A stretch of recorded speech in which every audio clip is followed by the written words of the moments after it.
Hey guys, it's Nisha. Welcome back to my channel. Okay, so I'm really excited about this video because today we are going to be decoding a Hulu original this time, and this one is Pure. Okay, so the name of the movie is called Pure. I absolutely loved it. It was a little bit cheesy in some parts, but I really loved the overlying message. Pause for the cause. There are planes hovering.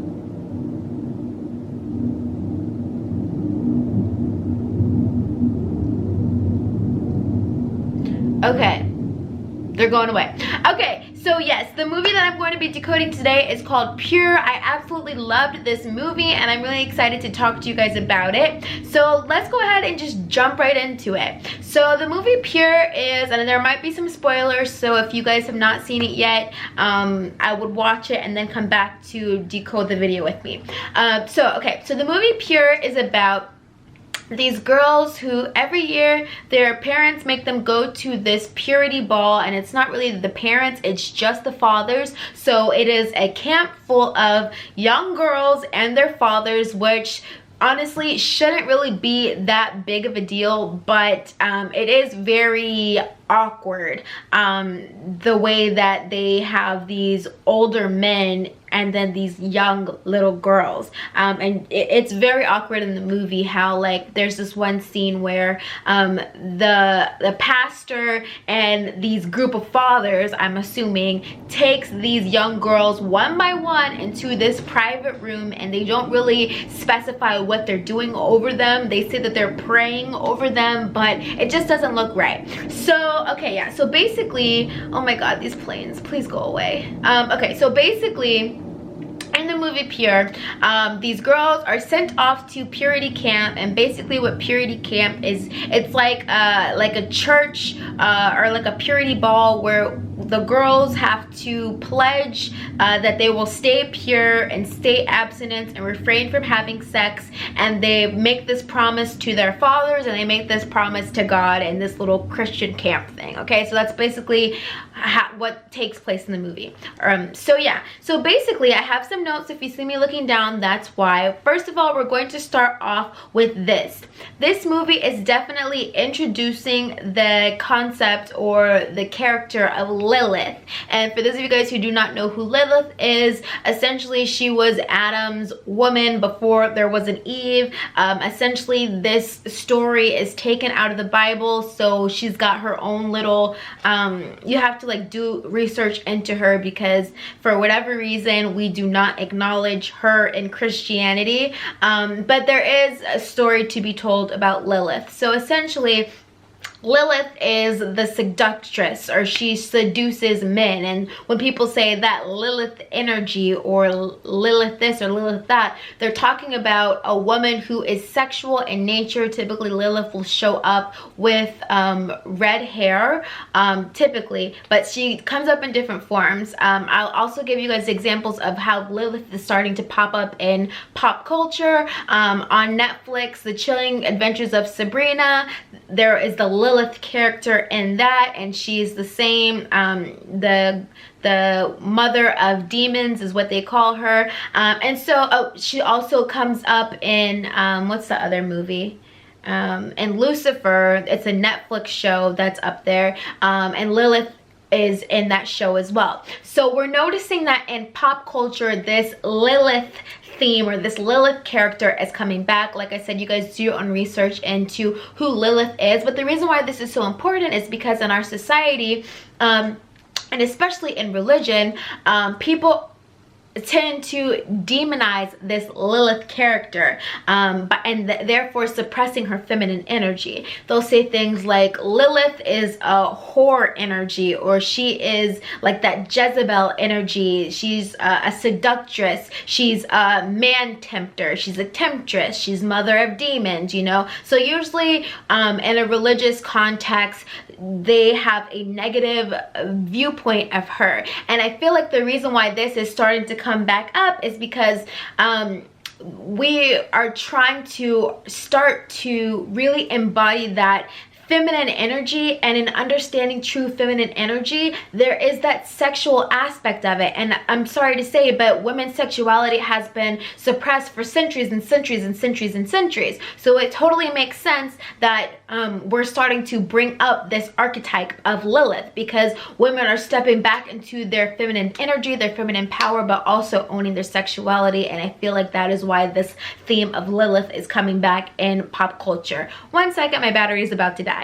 Okay, we're back. So like I was saying, this idea of this Lilith energy is really starting to surface in pop culture and in our society now, because women are starting to wake up. They're realizing that they can own their sexual energy and their sexual power. Also, it is my belief that the rise of this Lilith energy is helping to bring a fall to patriarchy, and it is a new cycle or a new era where there will be a rise in matriarchy, because we know that women are suppressed because they do not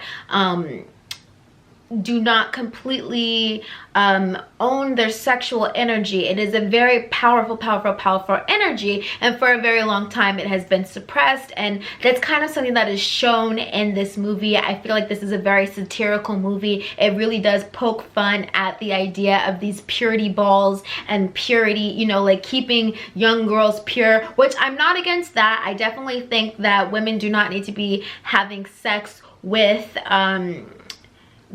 men that are not of quality, but that's neither here nor there. That's just my 2 cents on the matter. Okay, so let's get back into the movie. So they're introducing this Lilith character, this Lilith energy. So in the movie, there are a group of girls that go out into the forest during this purity camp. At nighttime, they sneak away, and one of the girls finds a book about Lilith. And so in the book, they're reading all this stuff, and they're like, wow, she's really badass, she's really cool, I'm gonna share this with the girls.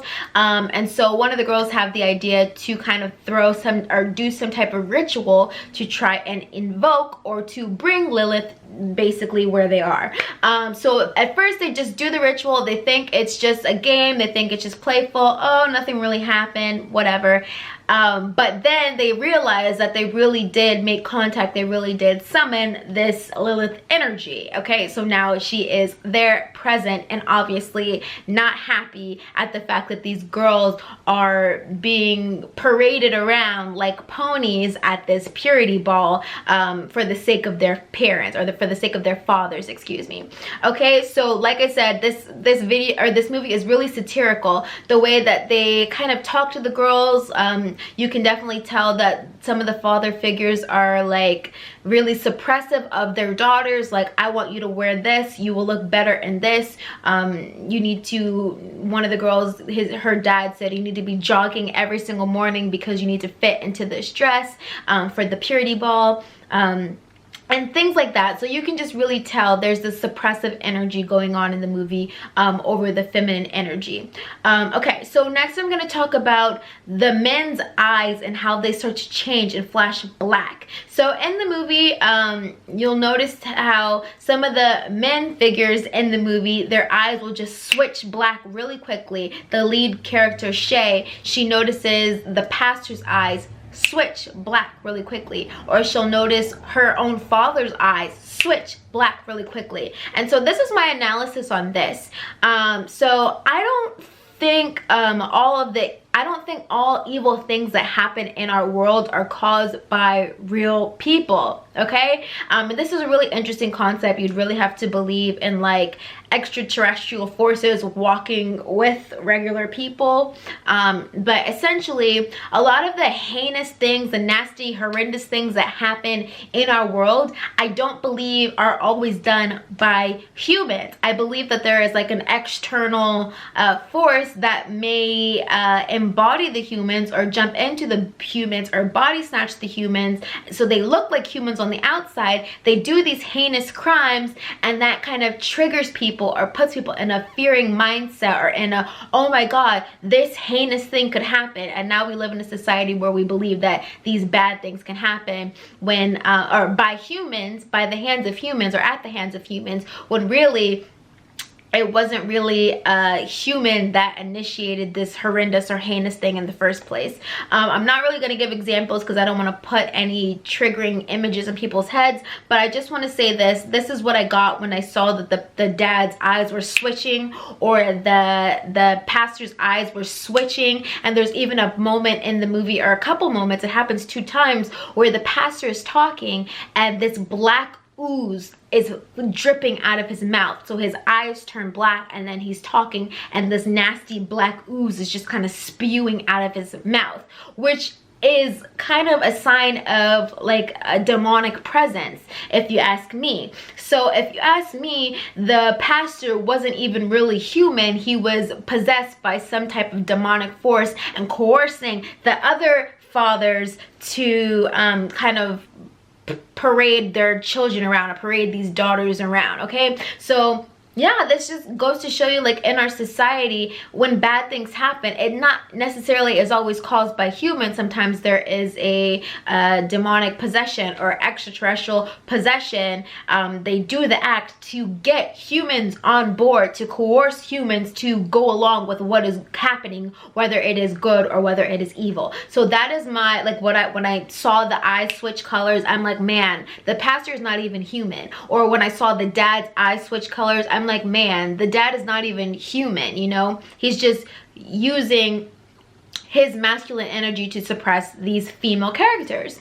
So anyway, yeah, so the next thing I want to say is one of the girls posed the question in the movie, who are we saving our purity for if the boys our age don't save their purity as well? Because a really big topic in the movie was, you need to save your purity for your marriage, you need to save your purity for your husband. One day, you know, you can't give this gift twice, you can only give this gift one time, and you want it to be with your husband. And so one of the girls, Joe, was like, well, if we're saving our purity for our husbands and our husbands are pure, why do we have to, you know, give our virginity to our husbands and they're not even waiting for us either?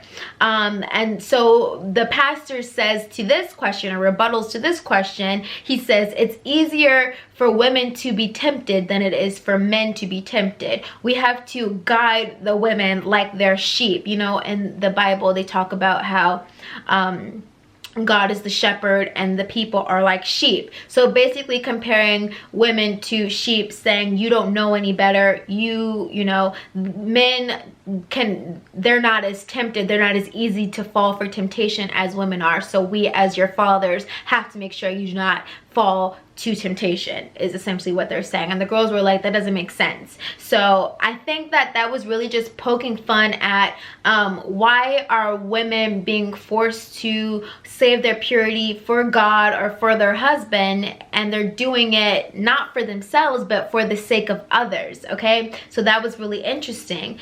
So yeah, I really feel like this is a really great movie to watch and dissect, especially if you like, because this movie really hit home for me, because growing up, as you guys know, I was in the church, and I actually asked my mom for a purity ring just because I wanted the jewelry, but then I later came to find out why women wear purity rings, or why their parents, you know, make them do a purity ball or go through some kind of, you know, purity thing. It really is a way to suppress the female sexual energy. And you guys know that there's nothing negative about sexual energy. Sexual energy is creative energy, and we all have it in our masculine and feminine forms.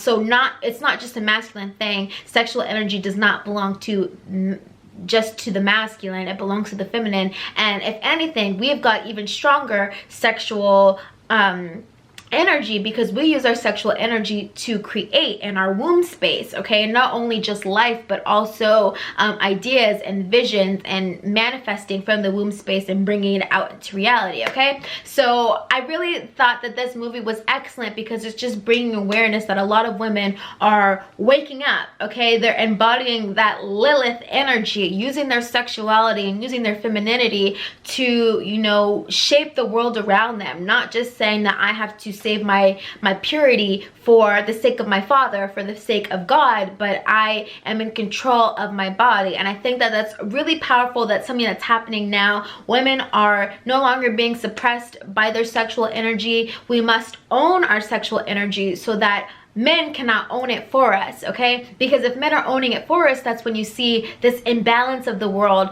such as sex trafficking and human trafficking, and what else do we see? Just men going to other countries and buying children from foreign countries. You know, it's sad and it's sick, and the reason why these things are happening is because women are not owning their sexual energy. And I'm not blaming it on the women. It's obviously, you know, we live in a really heinous time where these hideous things can happen, but the tables are turning. It's shifting. There is a shift going on, and I think that is why in the past they really tried to demonize this Lilith character, because she knew how to embody that sexual energy, that creative life force. She wasn't letting men tell her, you can't do this, or you can't say this, or you can't act this way. You know, she truly was able to seduce men because she wasn't afraid of her sexual energy, and she wasn't suppressing it. She was using it to her advantage. And women, feminine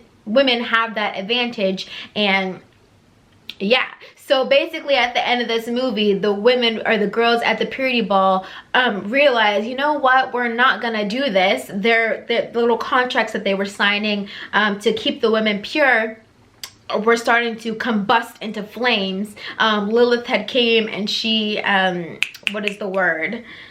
Basically possesses one of the young girls, Shay, and Shay is like, you guys are not going to tell us what to do anymore. We are in control of our bodies, and we are going to be saying what is right and what is wrong for ourselves from now on. We are not below you. We cannot be below you because we create you. And she's basically just saying, and this is like her embodying that Lilith energy, basically saying, how can women be below men when women are the ones that create the men? And I think that is why Lilith was taken out of the Bible, because they try to make it seem like in the beginning was Adam, and the beginning was patriarchy, but really, and what we're learning is in the beginning was that feminine energy.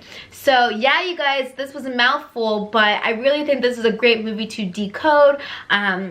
Such a gem, and I really want everyone to go watch it. So go on Hulu and check out Pure. Let me know down in the comments what you guys think. Are you gonna watch this movie? Have you already seen this movie? What do you think? Why do you think Lilith is popping up everywhere? It's really interesting to me. I'm doing my research on the topic. So yeah, you guys let me know what you think. Give this video a huge thumbs up if you liked it, and subscribe if it's your first time coming to the channel. And as always, I love you guys. Thanks for watching my video. I'll see you next time. Bye.